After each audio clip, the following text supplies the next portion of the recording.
Afternoon, good morning to some of you who are joining from the US. Welcome and thank you all for joining the Nairobi Dialogue Series webinar with the Nairobi Group of Friends to combat marine litter and plastic pollution. And this session, which is specifically focusing on a just transition of the informal waste sector. I would especially like to welcome the co-chairs of the Nairobi Group of Friends, Your Excellency, Ms. Luisa Fragoso, the Ambassador of Portugal to Kenya, and Her Excellency Ms. Maria Alejandra Guerra, Ambassador of Chile to Kenya as well. As we know, one of the major sources of land-based marine litter is the uncollected and uncontrolled municipal solid waste in many of our cities. And especially in developing countries, the informal solid waste sector is mostly responsible for recovery of resources through door-to-door collection or waste picking activities. Which contributes then to reducing the marine litter pollution and mitigating climate change.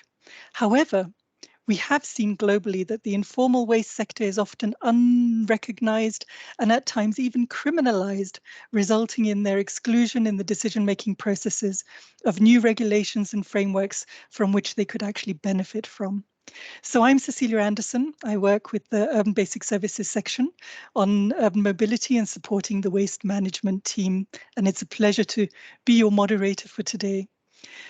So this dialogue is really a start to the discussion on how the transition of the informal sector to becoming formalized in a just and inclusive manner can be addressed under the Intergovernmental Negotiating Committee process to end plastic pollution and in light of the ongoing negotiations towards a globally binding instrument to end plastic pollution globally.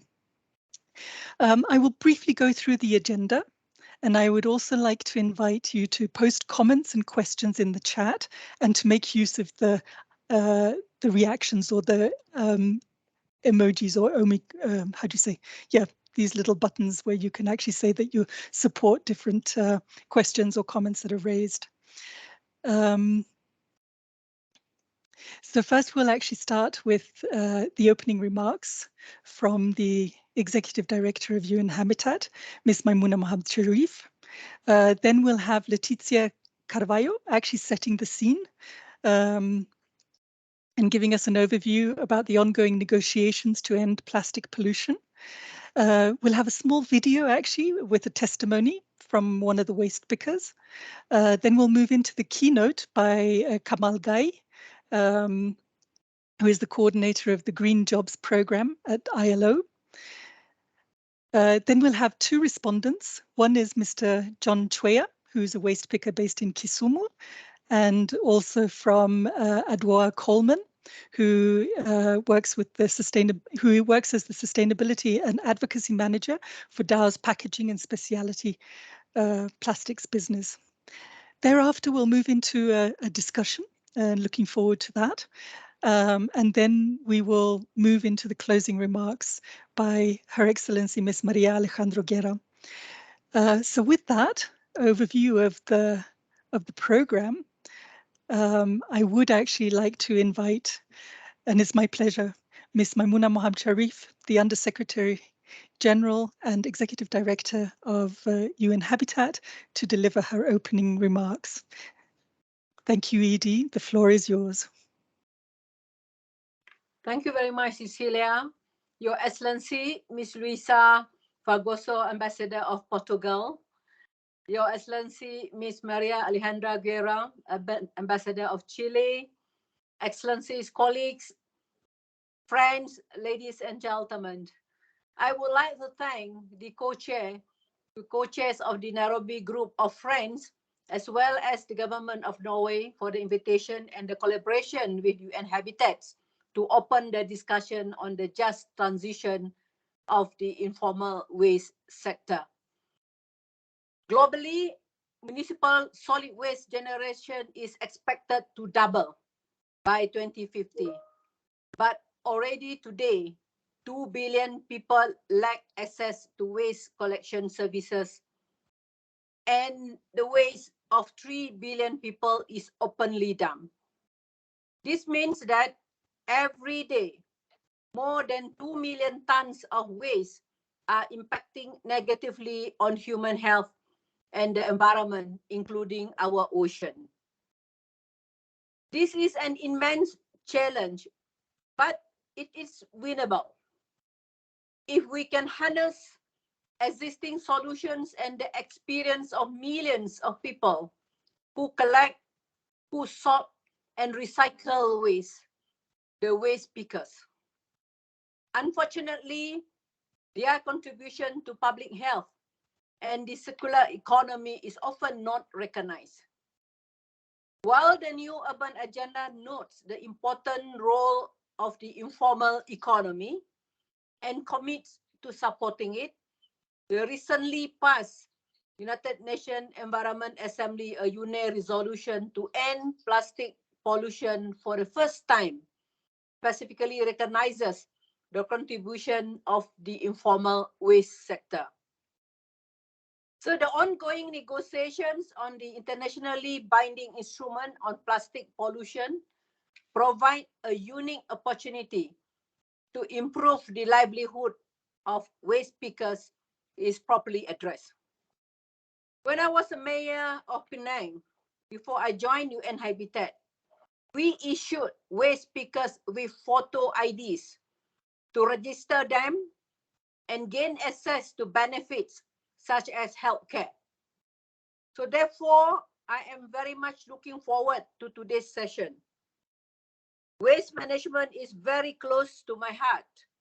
That's why I launched the Waste Wise Cities initiative together with the President Uhuru Kenyatta in 2018 during the first World Habitat Day as I was the joint UN Habitat as an ED. So to continue the struggle and to continue the work, I also would like to invite you to join our expert group meeting on the same topic from 4th to 6th April.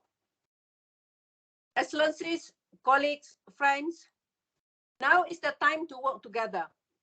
National and local governments, private sector and civil society, UN system and waste pickers to tackle the global waste management challenge and end plastic pollution. UN Habitat stands ready to support the integration of waste pickers into the formal waste management system and through our work of sustainable urbanization in implementing the new urban agenda in achieving the 17 sustainable development goals. So I would like to hear and listen to the proposal and to the discussion today. And I wish you all and happy and also fruitful discussion. Thank you. Over to you, Cecilia. Thank you. No, thank you very much, Edie, for those remarks. And I would also like to invite Her Excellency Miss Luisa Fragoso, the Ambassador of Portugal to Kenya, to also provide her opening remarks. Excellency, the floor is yours. Good afternoon. I am very much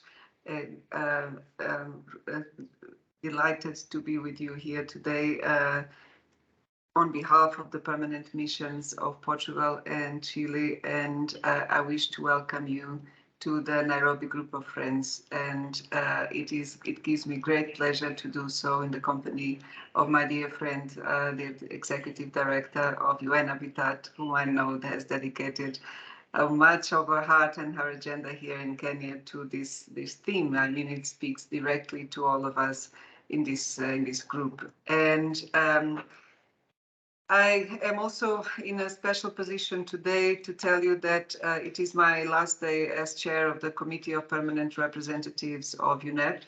And in that case, I would like to, from the onset, take this opportunity to commend and congratulate all the delegates and stakeholders for their hard work and tireless commitment in the lead up to and during the negotiations, which led to the negotiations and dare I say, historic results attained at the session of the Environment Assembly that has just closed. Notwithstanding the uncertainties of the restrictions imposed by the COVID-19 pandemic, the hard work and dedication of everyone involved resulted in the adoption of 14 important and meaningful resolutions, one draft decision, and the ministerial declaration. That was followed by the first special session of UNEA to commemorate the 50th anniversary of UNEP, where a significant political declaration was also adopted. As we know, one of the key achievements during this UNEA was the adoption of a landmark resolution whereby member states agreed to formally establish an intergovernmental negotiating committee to negotiate an international legally binding instrument. And it is not a mean feat that we have made it to such a status of legally binding to end plastic pollution. This is indeed constituted an historic moment and a clear indication of the strong commitment of all those involved to tackle one of the biggest environmental problems of our times.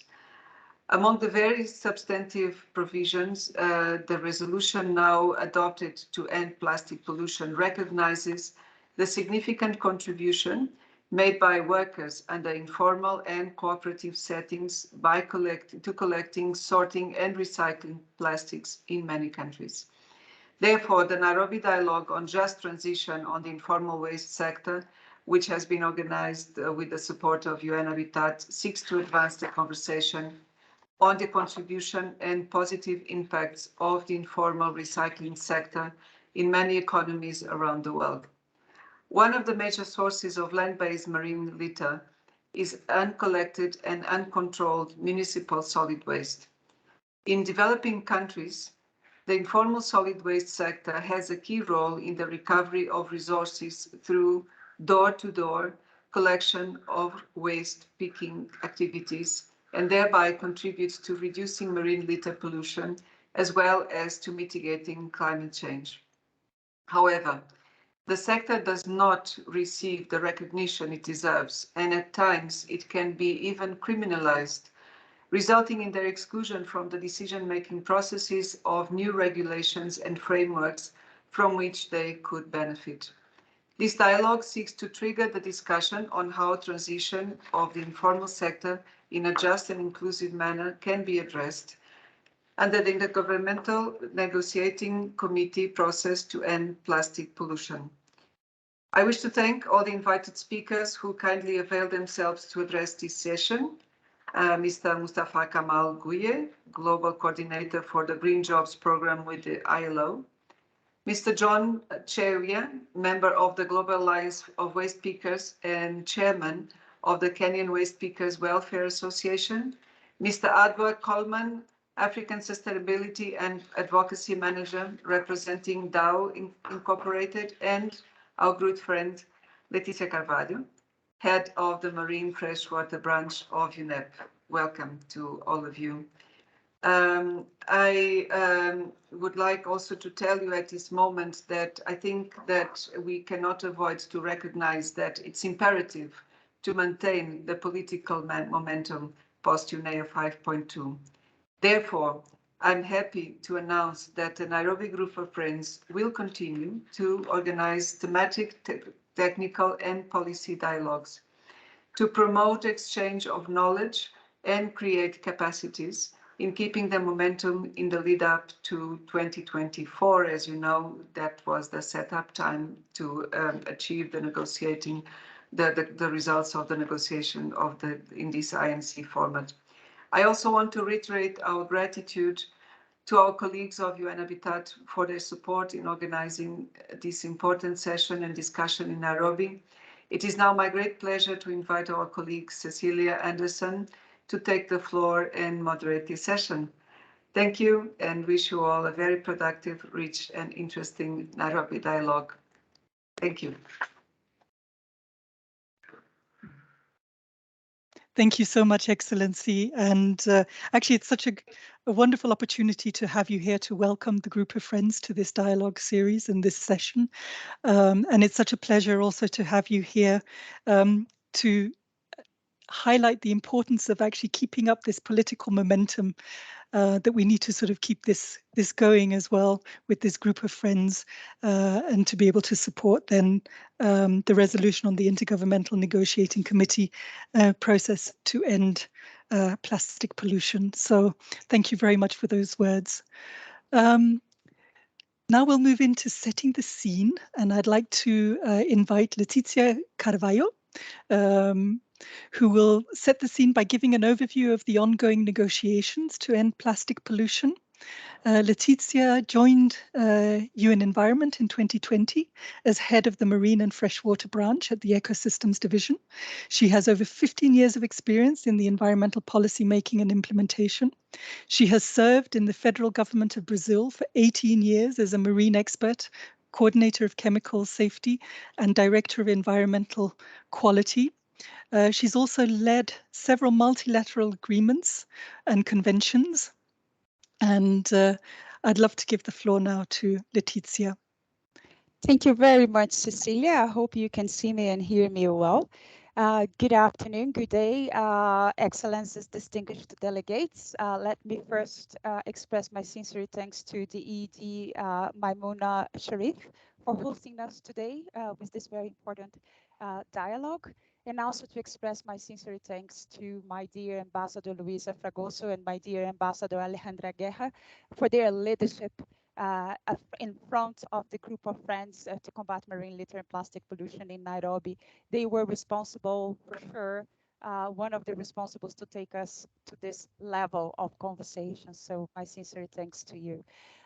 Thanks for the opportunity to bring to you and Habitat colleagues and to this constituency what is happening after UNEA. I will briefly give you an overview of the resolution to end plastic pollution and the next steps ahead of us. But first, allow me to remind all of us that at every United Nations Environment Assembly, since the first one in 2014, governments have adopted resolutions directly addressing the issue of plastic pollution and marine litter across the life cycle, as well as various other resolutions linked to this topic, as for example, single plastics use resolution that was adopted in 2019. This demonstrates the high level of interest in this topic, which UNEP has contributed to with years of work at the policy, technical, and communications level, and the urgency of developing solutions to the global crisis of plastic pollution and marine litter. A bit of timeline, and I hope you can see my slides at this point. If not, it's coming. Excellent. You will see UNEA 1 requested a state of knowledge report that was actually the foundational basis for our debate to come to the level of take a decision such establishing an INC to discuss a legally binding agreement. UNEA 2 requested a state of the governance report that also was a fundamental step in this debate. UNEA 3 agreed to the vision of a zero leakage and provided a mandate for the ad hoc open-ended expert group on marine litter and microplastics to take place. UNEA 4 renewed this mandate of the AHEG and stressed the importance to strengthen the scientific and technical knowledge with a new state of knowledge report, increased coordination amongst actors through the coordination of multi-stakeholder action. And finally, what we all celebrate, UNEA 5.2 calls for the development of international legally binding instrument on plastic pollution. The resolution requests the executive director of UNEP to convene an intergovernmental negotiating committee that we all call INC. And this INC, or International Negotiating Committee, should take place in starting its work during the second half of 2022.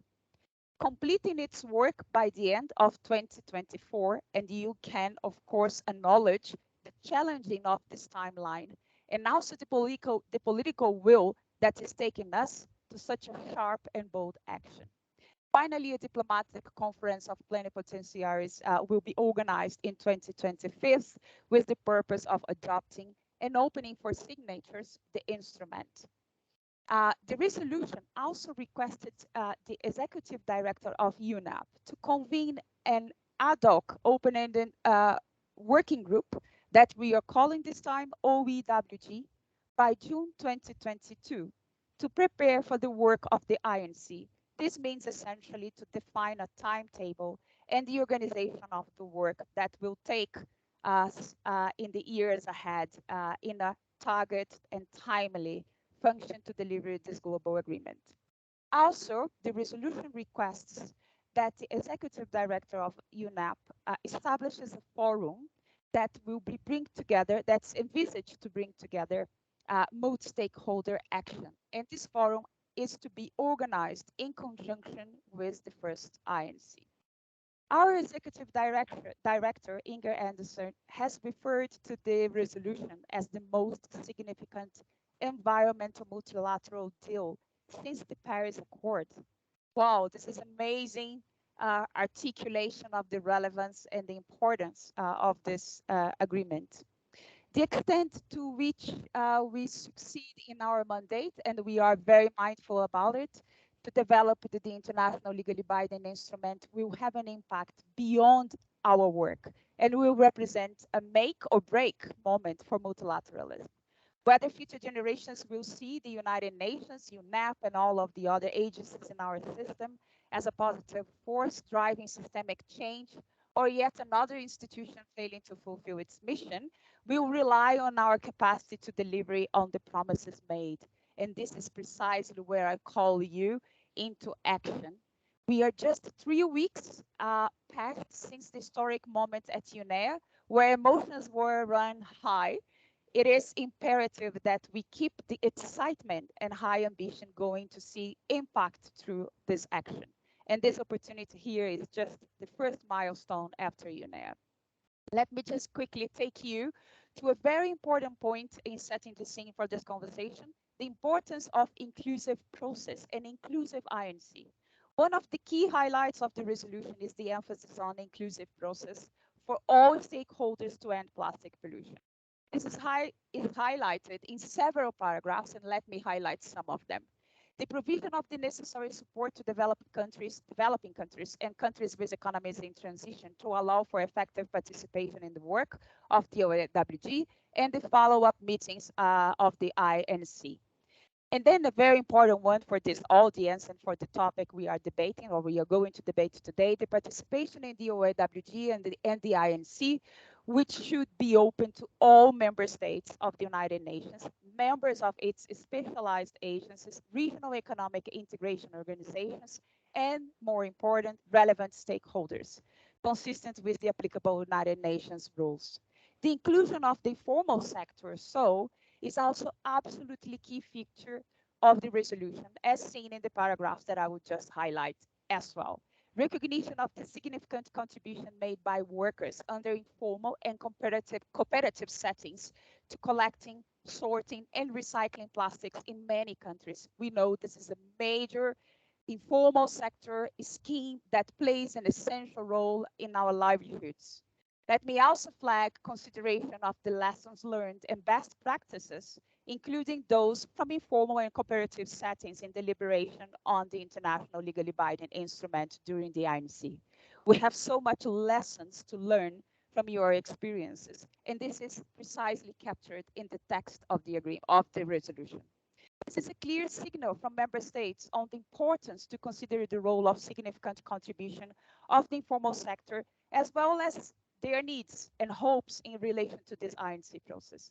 UNEP will strive to ensure that their voices are heard through, for example, the multi-stakeholder forum to increase understanding of their situation and how they see a just transition process or considerations around it. UNEP will further facilitate inclusions of stakeholders across the life cycle and the source to see approach. The roles of the informal sector is not only to be acknowledged, but for this an inclusive transition of the informal sector into the formal sector, it is important to highlight the role of the informal sector and the values it brings in terms of waste management and resource recovery. The activities of informal workers are observed in a significant portion of the waste management operations at global level, including waste collection, sorting, trading, and processing. the contribution of this sector, and allowed me to highlight some statistics here before I close, is observed throughout this process dealing with different types of waste, including plastic waste. For example, waste pickers were estimated to be responsible for collecting up to about 65% of the plastics for recycling globally in 2016.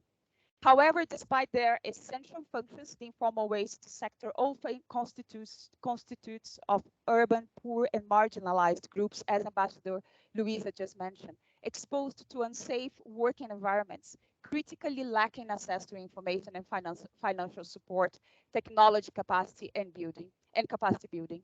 So finally, in order to ensure a just transition and a win for multilateralism, we must work together for an inclusive process. Let me just showcase the gavel that was done by Recycling Plastics.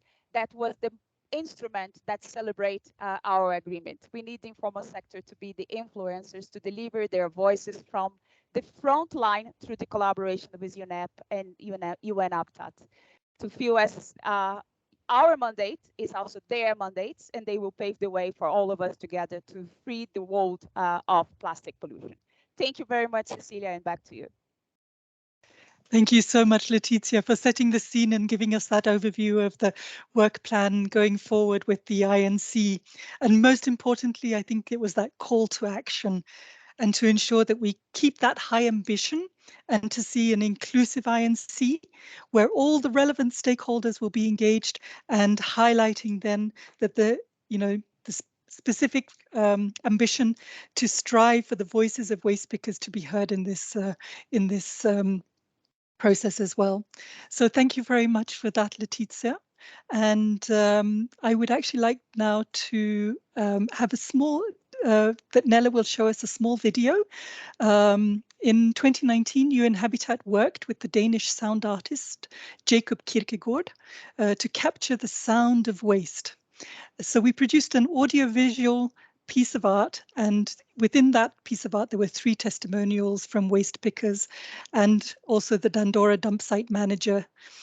Today we'll just show one of those testimonials by Mam, and Nella, please, if you can manage to show the video. The people called me Mam because I come here when I was in class 1. I come with my mom. My mom was having somebody who goes to feed the pigs. We came with my mom, then I take the foods of the pigs. Then we carry with my mom, we go there in Korokocho area. We sell it at a bag of 10 shillings per bag. Then I finished in class 1, 1998, class 8. After that, I have not gone anywhere. I come to home, I stay about, after 5 good years, I get a pregnancy. I have been born a girl. Now my girl is in Form 3. In 2004, after my girl was having 2 years and a half, I came back to Boma, dumping side area, Dandora. I start buying things, nets of onions, bottles of sodas and beers. I buy there dumping side Boma. Then I go outside. I take that snacks and nets of onions. I start washing them. I got them, then I go to sell. When I sell, I get my profit. I come back. I feed my child. After some years, in 2011, I had another child. Now next year she will go in class 2. So I thank God because of that thing. But now I am suffering because I have 2 children, nowhere to go with them, nowhere to take. But I thank God because in dumping area, I start there, I go to Dhoro. That Dhoro is meaning that I get chirambe, the food that waste of the food. I came there in dumping site, I take them, I go to Mama Muhammad, I sell for Mama Muhammad each bag 50 bob. Every day I must get my benefit and struggle. I get almost 5. I get 250. Then I go, I save 50 shillings per, because I will pay the rent of the house. Then the 200 is for feeding my children because I want my child to get food and shelter.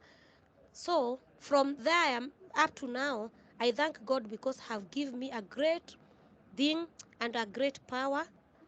Now my child, they are growing. Next year, but one, my girl will go in Form 4 to finish the school. I thank God because he will go even the university because of this dumping. You know something, somebody in outside are looking dumping side, it is not for benefit for anyone. But in our here, dumping side have benefit to us because in the morning I wake up, I come, I have a store near the office of city council. I am buying things in dumping side. I buy scraps. That scraps I come, I buy each kilo 10 shillings per kilo. Then the customer come and buy for me each kilo 15 bob. So I have a profit of 5 shillings per kilo. One day I can take 100 kilo for 1,000. Then tomorrow I sell it at 1,500. I had a profit of 500. You know, all people are not your friends. You can wake up in the morning. These boys we do from work from them. You can see one have been come drunk. He told you, Emma, don't take me that foolish. I am not foolish. So I have a struggle to my work. There is a days you can come, the boys are good, they have not drunk, someone have drunk. So you must be your talent. You must in the morning tell God a thing. God, I am going there, but protect me and close my mouth not to be foolish that boy, because if I foolish that boy will not bring for me work. In here in dumping side, there is not a woman and a man. Everyone in the morning come here and get guanda. You enter in the ground, you get your work. In here in dumping side, there is a problem because you can see if you don't wear gumboots, the bottle can cut you. If someone come from outside have not been knowing to thorough that chirambe without wearing or buying scrap, you must be putting plastic alone, bottles alone, and mkebe alone. If you don't know how to chamber it, it can cut you. That lady goes to Thoro, where we call it Mahinga boiler, where that garbage have been burned for many days.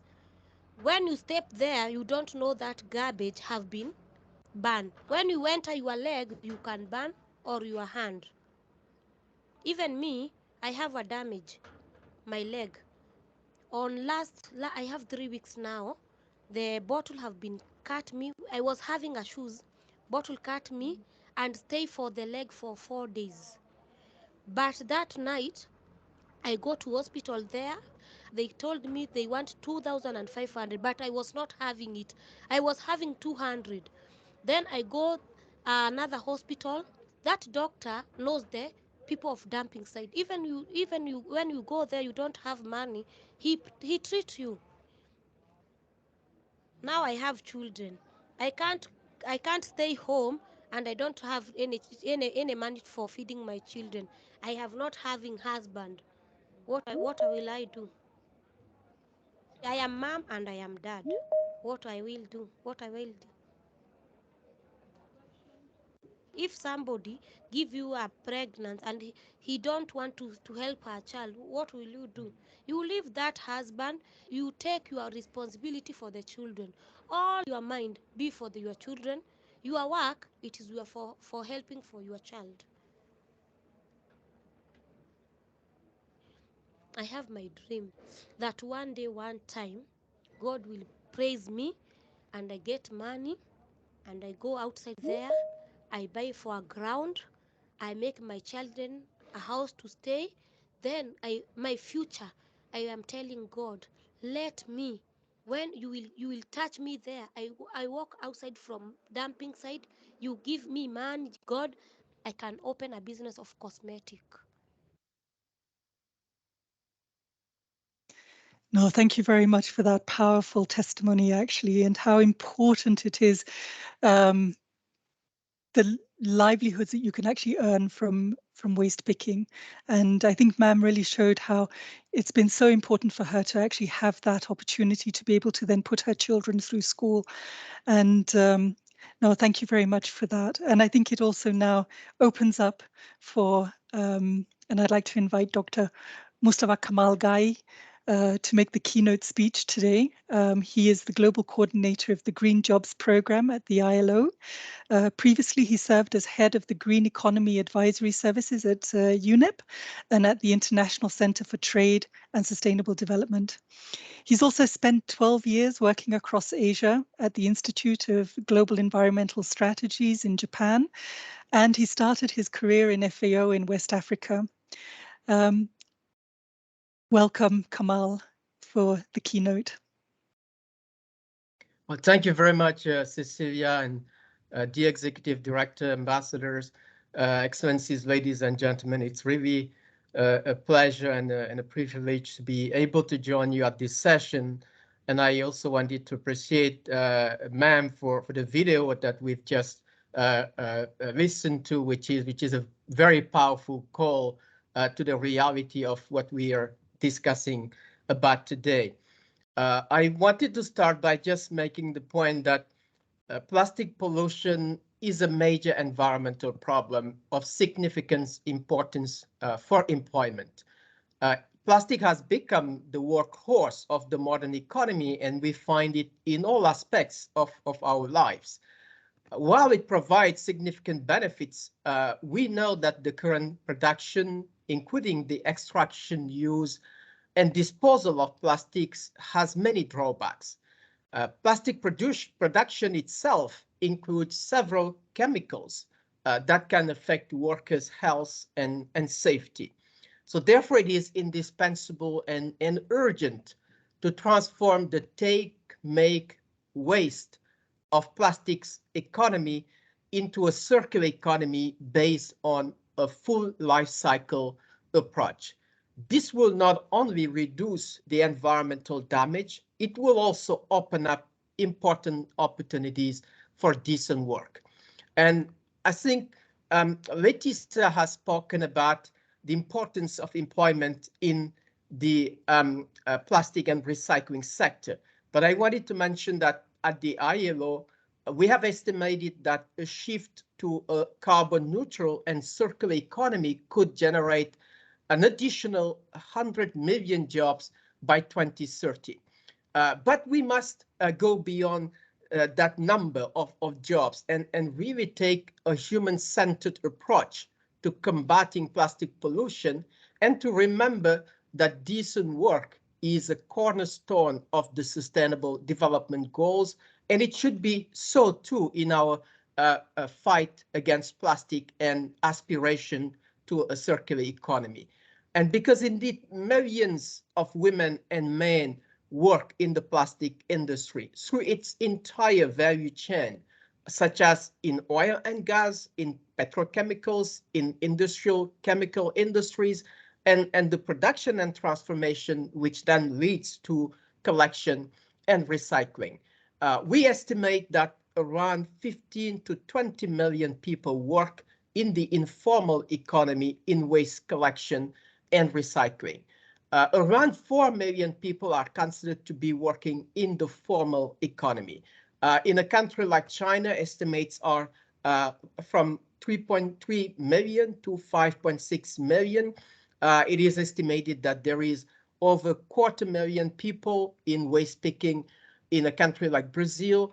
And it's important to mention also that waste pickers collect somewhere between 50% to 100% of waste in the low-income countries. Now, it's also important to recognize that waste pickers are often in a vulnerable demographic group, including women, sometimes children, the elderly, the unemployed, and in many ways nowadays, migrant workers. There's also an important share of female participation in waste picking. If we look at in Vientiane, in Laos, it's estimated to be 50%, whereas in Koskov, in Peru, it's about 80%. Now, the sad reality is that the handling of plastic waste and collection remains largely in the informal economy, as the numbers have shown. But beyond that, workers face serious work deficits, such as work-related safety and health hazards, discrimination, violence, and harassment. They have very low earnings, and they do not have access to adequate social protection. And therefore, addressing these gaps will greatly enhance the opportunities for decent work. And that is why the ILO constituents, made of representatives of governments, employers, and workers' organizations, through social dialogue, have an important role to play to support a just transition. Now, it is also important, as we have heard from Excellencies and the Executive Director, that formalization and the integration of waste pickers is critical to achieve both decent work and environmental goals. And I would like to emphasize two possible approaches in this regard: the social and solidarity economy and cooperatives. The social solidarity economy is a concept designating enterprises and organizations, in particular cooperatives, mutual benefit societies, associations, foundations, and social enterprises, which have the specific feature of producing goods, services, and knowledge while pursuing both economic and social aims and fostering solidarity. The concept of cooperatives is defined as an autonomous association of persons united voluntarily to meet their common economic, social, and cultural needs and aspirations through a jointly owned and democratically controlled enterprises. By forming or joining social and solidarity economy organizations, waste speakers can first pool resources and jointly provide waste management services and public schemes. They can strengthen the collective voice and representation of waste pickers in policymaking processes. They can improve occupational safety and health. They can have access to services and social protection, and they can have access to training and capacity building opportunities. And I would like to say that there are some good practices around the world, in Africa, in Asia, in Latin America, and the Caribbean, not to say the industrialized economies, that we can learn from. I just want to refer to two examples. One is in the inclusion in public schemes, the Union and Cooperative Alliance, known as SWATCH, in Pune in India. In 2005, in collaboration with the Pune Municipal Corporation and SNDT, Women's University, an organization called KKPKP implemented a program to upskill 1,500 waste speakers for door-to-door waste collection. Now, over 3,000 workers are members of that cooperative, including 80% coming from marginalized groups in India. The cooperative is in charge of door-to-door waste collection. They have a user fee paid by each household. They do the sorting and transportation services. Members earn an income, but they can also have access to life insurance and a better social protection. So this is one example, but I could also refer to the cooperative known as MTE in Argentina, where 3,000 waste pickers in Buenos Aires work together pursuing similar objectives. We are currently working with the local government and national authorities in Senegal, in Mbabas, which is one of the largest open waste dumping sites in Senegal and in Western Africa, to help replicate such an approach to cooperatives. Now, I wanted to turn to the global regulatory framework, building on the very important outcomes of UNEA 5.2, and just to refer to the important role that international labor standards can play in a global regulatory framework against plastic pollution. several international labor standards play a building block in the journey towards that global agreement on plastic. And I should say that labor policies, from skills and enterprise development to employment-intensive programs, formalization of work, occupational safety and health, cooperatives, and as I mentioned earlier, the social and solidarity economy, all can play an important role. So the ILO, through its various technical departments, including cooperatives, lab admin OSH, skills, have been working to implement a number of projects around the world, working with our sister agencies in the UN system. We think that building on these successful experiences, we can do more to keep our planet safe, clean, and fit for work, and doing so in a just transition for workers, enterprises, and communities. We very much look forward to working with UN Habitat, our other UN sister agencies, and a group of friends in this effort. I thank you very much for the opportunity to join you in the conversation and looking forward to our discussion. Thank you very much. Thank you so much, Dr. Guy. And I think you brought up some really important aspects here with regards to how important plastic pollution actually is for people's livelihoods. And also, you know, how do we actually ensure that we can actually provide the services, social protection, capacity building and training that is required to actually support a lot of the informal waste pickers and formalize their work. And with that, you know, these agreements, for example, in Pune that you brought up as well, where there is an agreement between the local government or the city corporation with the waste pickers in actually doing this door-to-door waste collection. And if we can see more of those kind of examples going forward, I think we will be a long way in actually trying to achieve the goal of reducing plastic waste. Thank you for that, Dr. Guy. We have two respondents now who will make some short interventions, and I'd like to first introduce Mr. John Shwea, who is a waste picker based in Kisumu in Kenya, and he started picking at the age of 13. And seeing all these inequalities and injustices affecting waste pickers, even though they have a really integral role in providing livelihoods and improving the environmental conditions in their cities, he started organizing the waste pickers to defend and protect their interests and rights. In 2021, he became the president of the National Association of Waste Pickers in Kenya. And he is also a member of the Global Alliance of Waste Pickers, and currently also pursuing a BA in Communications and Media under a scholarship program. So please, Mr. Shwea, the floor is yours. Thank you very much for a clear introduction. Now, I would also say that it has been a very historic moment this year. For not just for waste pickers in Kenya and across the globe, but for the globe itself too.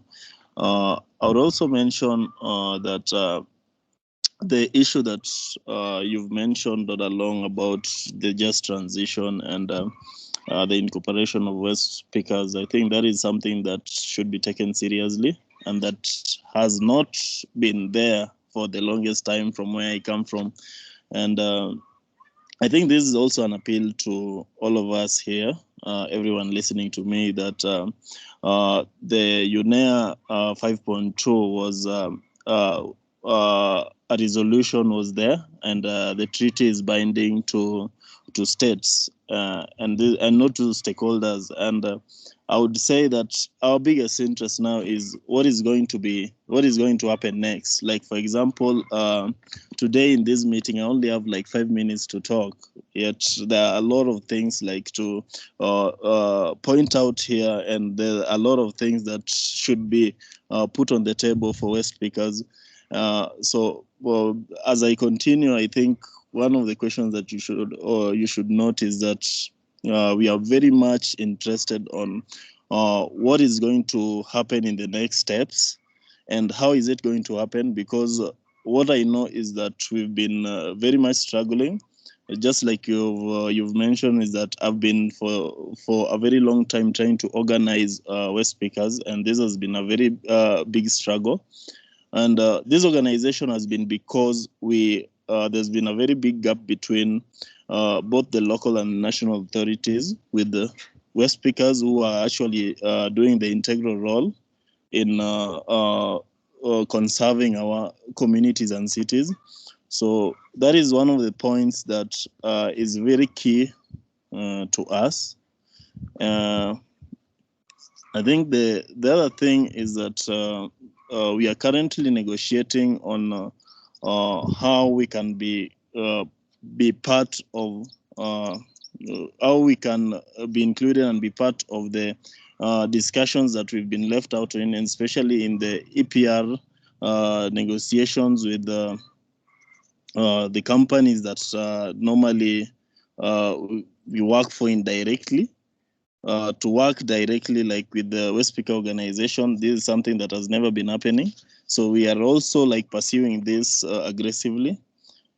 And I guess one of the other thing is that I would like to be like put into consideration is how we are going to be how we are going to be included in this conversation moving forward, because that is something that has been like the biggest disconnect between the government and West speakers. Yet we like do the biggest role. I also appreciate that you played the video there of one of my colleagues from Dandora, and she mentioned in a way some of the things that we go through, and I would also like to mention here that whatever she mentioned is only like a very small fraction of what really happens in this dam site.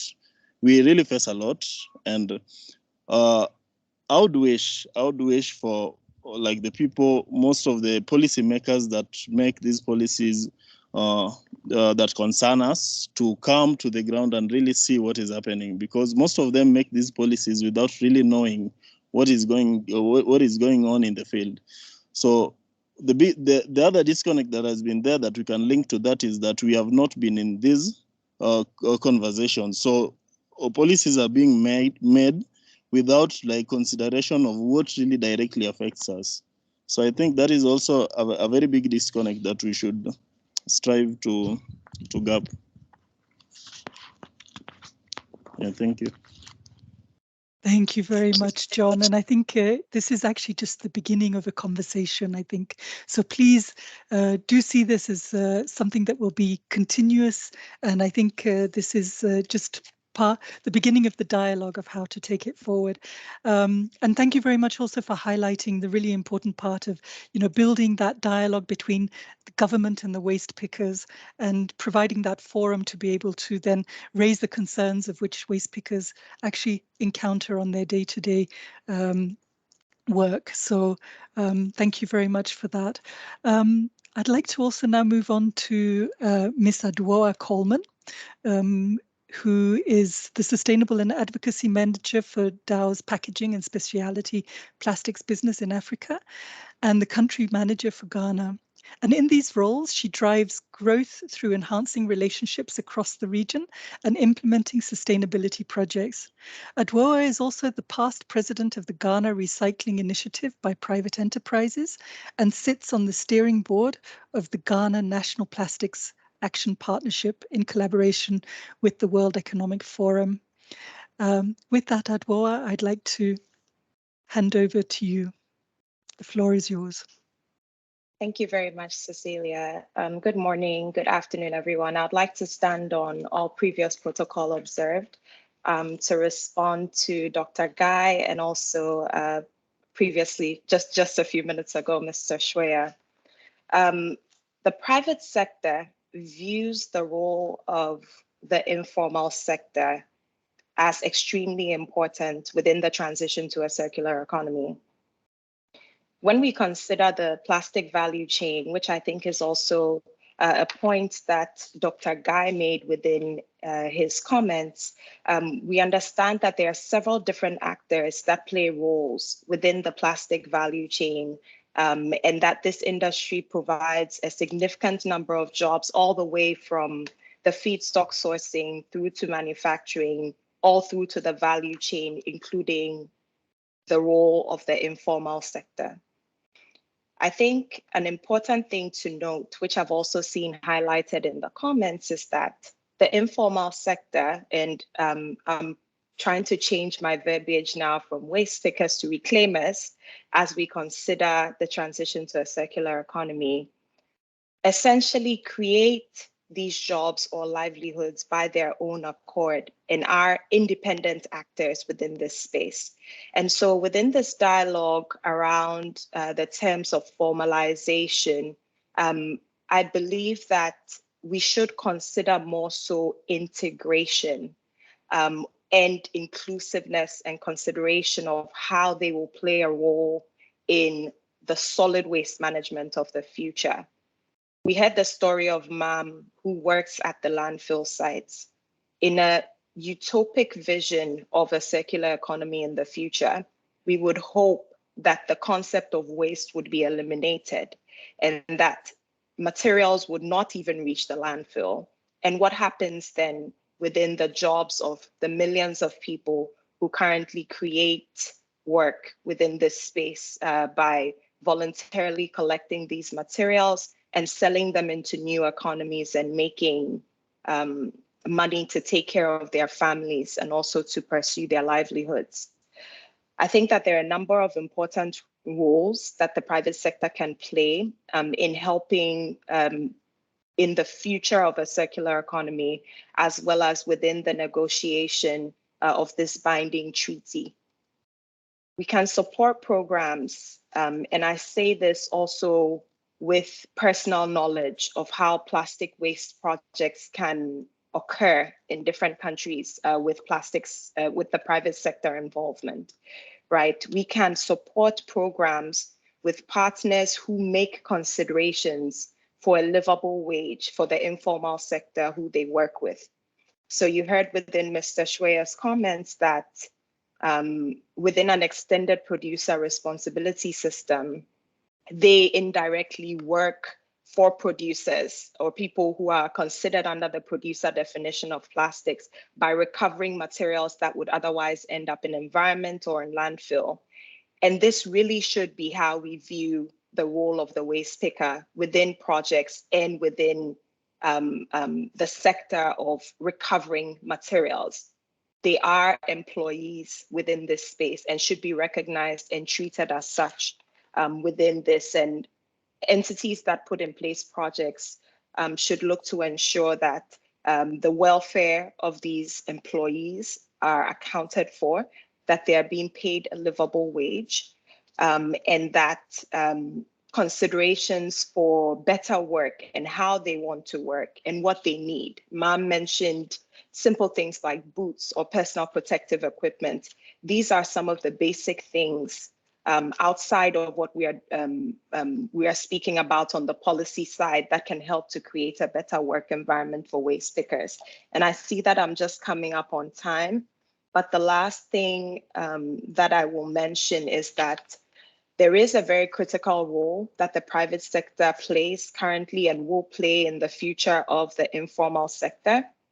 And this is to ensure that these materials that are being recovered, which will be the raw materials and the feedstocks of the future, actually have an innovative space or have innovations that account for that end of life. Because if the value of those materials is not covered throughout their life cycle, the financial benefit for the waste picker at the beginning cannot be ensured, right? So these are sustainable economic systems that can ensure that the money keeps flowing back that way to ensure that these materials keep coming back into a circular economy. And I'm really looking forward to future dialogues around this to continue to ensure that all of the different actors throughout this life cycle are playing the right roles to enable this. Thank you. Thank you so much, Adwoa. And I think changing the terminology from waste pickers to waste reclaimers, I think that's something that we take note and will adopt. And also the important role that the private sector can actually play in the process of this. really that we should also view sort of the waste reclaimers as employees within this space, and with that comes then the obligations of paying a livable wage and creating a better work environment. So thanks for highlighting those aspects, Adwoa. We're started a little bit late, and so if you don't mind, we might actually go over a few more minutes. But I would actually like to leave a little bit of space for discussion, or at least to open up the floor for one or two respondents or speakers that would like to make a remark or ask a question from the floor. And if you would like that, please do put your hand up. And I see there are a couple of hands up. Just a moment. And sorry, I can't see the hands. Maybe Nella can help me on that. Sure. The first person to raise her hand is Brazil de Pierre Luciana Fonseca. Please, Luciana. You're welcome. And you'll have to unmute yourself. Yes, please.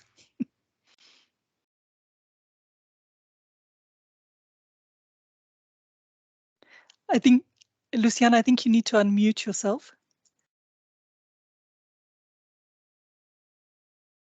Oh, Nelle, I think Luciana's having problems unmuting herself.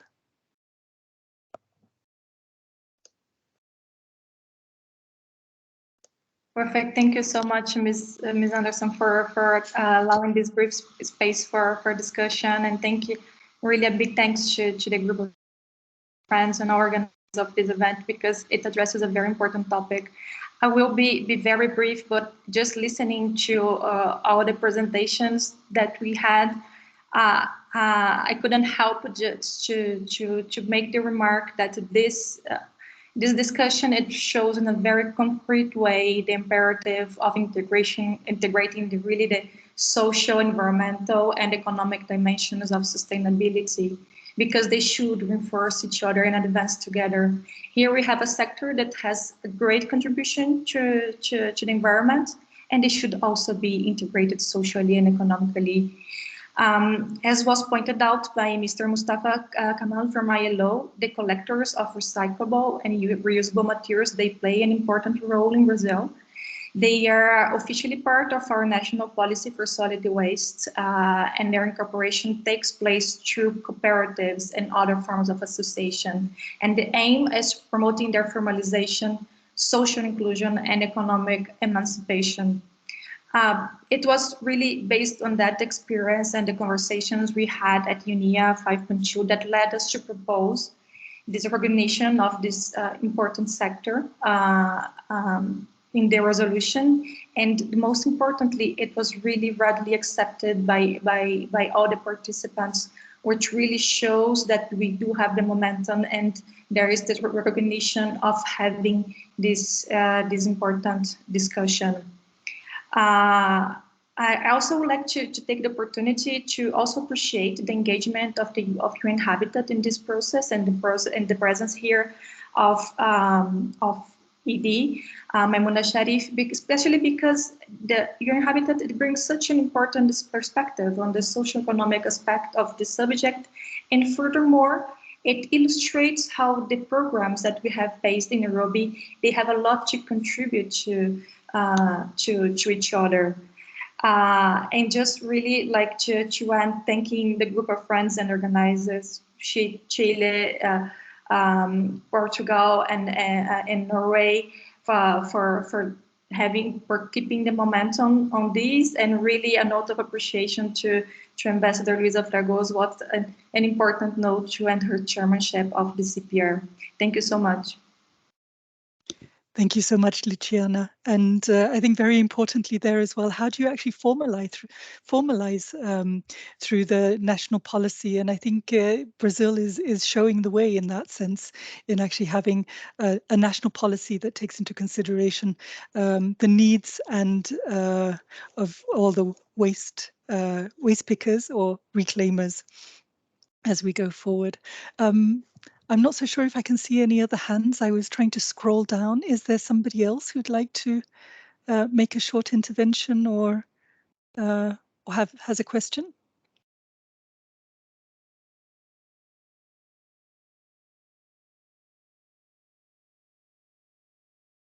Yes, I see a hand that came up. Sorry, I'm trying to. Linda Wong, please. Hi everyone. Thank you for this excellent conference. I'm from China Biodiversity Conservation and Green Development Foundation, a leading NGO in China. We have long been committed into this issue, and we have several proposals. First, business license and registration shall be exempted. And we need to start from the market access to provide convenience for the pickers up. And then we hold that we need to implement a tax examination policy for large waste disposal companies. The threshold for tax examination could be raised to set a threshold. And thirdly, local recycling of garbage classification should have relevant laws and regulations. Then the relevant system shall be established. And we have sent our proposals to the relevant departments of China, and we are looking forward to their reply. And really, thank you for the invitation to this webinar. Thank you.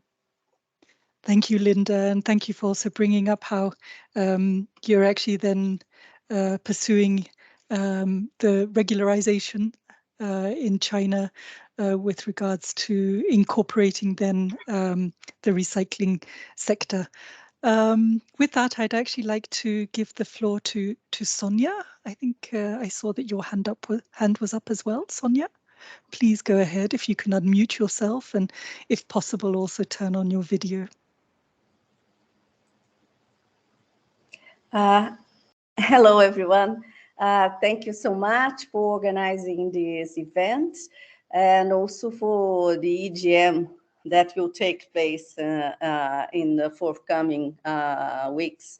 And there will be an opportunity for, I guess, for reclaimers representatives to show what they have been doing in terms of their technical expertise. I saw a very interesting comment on the chat, and the point that I want to make here is that, you know, I was very happy with UNEA, but this is just a word of caution, because I think if we don't frame the negotiations as to have guidelines, but also have clear enforcement mechanisms, monitoring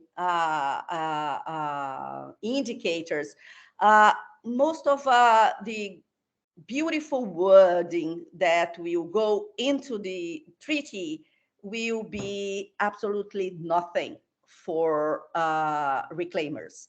And if we are really, really serious about a just transition in this plastic treaty, we do need to think very carefully how we will monitor the implementation. And so it's just, you know, I'm happy that is a word of caution. And thank you very much for the opportunity. No, thank you very much, Sonia, for that word of caution. I think it's really important as well, you know, to frame those negotiations, as you said, and develop those guidelines, enforcement mechanisms and monitoring mechanisms going forward. So we take that with us in the dialogues going forward. I see there's an additional hand up, and maybe we can allow for one more. Anne Scheinberg, I think that's the hand that I see. Anne? Please go ahead if you can unmute yourself and also turn on your camera. Thank you. I am actually on a train, Oh. so I hope you can hear me. Yes, we can hear you, Anne. Thank you. I wanted to say thank you very much for this, and I wanted to challenge one of the core premises, not to be difficult, but because I think it's really important to say that the assumption that uncollected waste is what gets into the ocean is not always true. As long as there are no right places for waste or plastics, as there are no controlled dump sites, very much of collected waste can also get into the ocean. So fixing collection is sometimes making the ocean problem bigger rather than smaller, because trucks will collect the waste nicely and then dump them into the river or dump them on the beach. And so I just like to point out that we need, on the solid waste service side, all the different parts of the waste service chain to be working. And on the recycling side, we need the value chains and we need the entrepreneurs who are making the secondary materials. And I'd like to inject this into the dialogue. Thank you very much. Thank you very much, Anne. And yeah, very right in that. For example, the Dandora dump site, there is a river running through it here in Nairobi, which I think takes, so the dump site doesn't fill up as much because the river keeps taking the waste down the river. So a great point brought forward. Maybe with that, because we're running out of time, I will close, but we have a lot of comments that have been put in the chat and we'll be responding to those. And thank you very much for all the speakers and respondents that have joined us today, and also to the participants. And we see this as the beginning of a dialogue that we would like to take forward. I would also like to remind everybody that there is the virtual expert group meeting, which is going to take place from the 4th to the 6th of April on the same topic. And I think Nella will be sharing the registration link in the chat, and we do welcome everybody to join us then as well. In the meantime, I would actually like to now hand over to Your Excellency, Miss Maria Alejandra Guerra, the Ambassador of Chile to Kenya, to deliver the closing remarks. Your Excellency, the pleasure is mine to give you the floor. Thank you very much, Cecilia. Can you hear me? Yes. Perfect. Thank you very much for giving me the floor and for giving me the honor of saying the closing remarks. As you know, we have now come to the closure of the first dialogue series organized by the Nairobi Group of Friends after a very successful conclusion of the resumed 5th session of UNEA.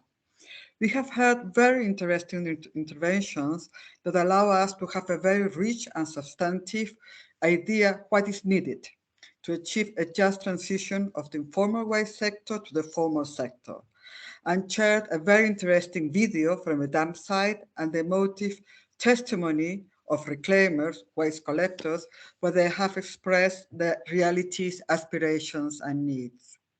In summary, our goal for this session was to hold an in-depth discussion about how the transition of the informal sector to the formal sector in a just and inclusive manner can be addressed under the Intergovernmental Negotiation Committee process to end plastic pollution.